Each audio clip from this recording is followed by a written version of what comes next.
করতে যাই দেখা যায় আমার একটা যন্ত্রপাতিও ঠিক না। হাসপাতালের সিস্টেম যদি ঠিক না থাকে, হাসপাতালে যদি কর্মক্ষম ব্যক্তিরা যদি ঠিক না থাকে, পরিবেশ যদি ঠিক না থাকে, তাহলে আপনি কিভাবে এটা সেবাটা আশা করছেন? শুধু ডাক্তার থাকলে তো হবে না, যন্ত্রপাতি থাকলে। আমরা যখন অপারেশন করতে যাই, আমি ঢাকা মেডিকেলে এখন গত 1 বছর ধরে কাজ করছি, যখন আমরা অপারেশন করতে যাই দেখা যায় আমার একটা যন্ত্রপাতিও ঠিক না। আমি অপারেশন করবো একটা পেশেন্টের, আমার ওটির ইনস্ট্রুমেন্ট ঠিক নাই, আমার লাইট নাই, আমার হচ্ছে এইখানে আমার হচ্ছে যে আমি পরিষ্কার করে যে আমি শীটগুলা দিব, স্টাইল শীট, সেই শীটও নাই, তাহলে আমি কি সেবাটা দিব তাকে? তাহলে এই যে একটা সিস্টেম, আমাকে চিন্তা করতে হবে যে আমাকে একদম রুট লেভেল থেকে যদি আমরা চিন্তা না করি, তাহলে অবশ্যই আমাদের এই স্বাস্থ্য ব্যবস্থাটা কখনোই ঠিক হবে না। আমি এই হাসপাতালে এত রোগী তো এখানে আসার কথা না। এই রোগীগুলা তো আমার গ্রামে গঞ্জে বিভিন্ন হাসপাতাল আছে, জেলা হাসপাতাল, উপজেলা হাসপাতাল আছে, জেলা হাসপাতাল আছে, তারপর আরো হাসপাতাল, সেখানে এইগুলা ট্রিটমেন্ট হয়ে যাওয়ার কথা। শুধুমাত্র রেফারাল, এটা রেফারাল হাসপাতাল হবে, তাহলে এখানে কিন্তু এত রোগীর লোড হবে না। দেখা যাবে যে এখানে একদম উপজেলা থেকে একদম ঢাকা মেডিকেলে রেফার করে দিচ্ছে, যে কোনো একটা সাধারণ রোগীও রেফার হয়ে যাচ্ছে। তাহলে এই যে সিস্টেমটা, এই যে অব্যবস্থাপনা, এখানে অনেকগুলা আমাদেরকে খেয়াল করতে হবে।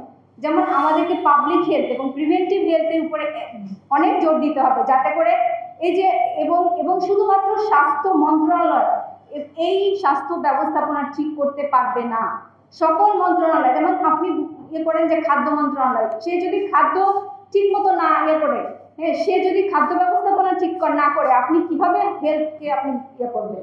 তাহলে এখানে একটা সমন্বিত মন্ত্রণালয়ের একটা দরকার।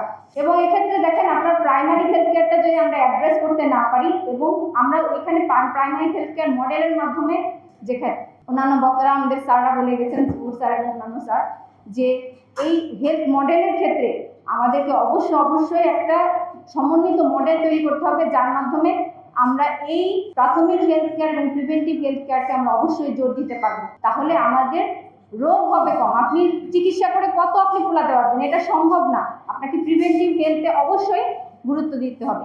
আরেকটা বিষয়, যে স্বাস্থ্য খাতে আমাদের অনেক কিছুর অভাব রয়েছে। যেমন স্বাস্থ্য খাতে আমাদের যারা বাজেট করে, সেই রকম লোকের কিন্তু অনেক দুর্বলতা রয়েছে। এই যে ট্রেনিং, যারা এই কাজে উদ্যোগী তাদেরকে আগ্রহী করে তোলা, এবং ট্রেনিংয়ের মাধ্যমে অনেক সেক্টর আছে যেগুলো আমাদের অনেক অবহেলিত। যে স্বাস্থ্য খাতে আমরা বলি যে বাজেট আমরা করতে পারি না, আমরা কিভাবে স্বাস্থ্য ব্যয় করবো সেটা আমরা জানি না। তাহলে এই জিনিসগুলা যেহেতু আমাদের অনেক ল্যাগ রয়েছে, এই ল্যাগটাকে আমরা কিভাবে আমরা সমাধান করবো, সেই বিষয়ে আমাদের একটা সমন্বিত পরিকল্পনা দরকার।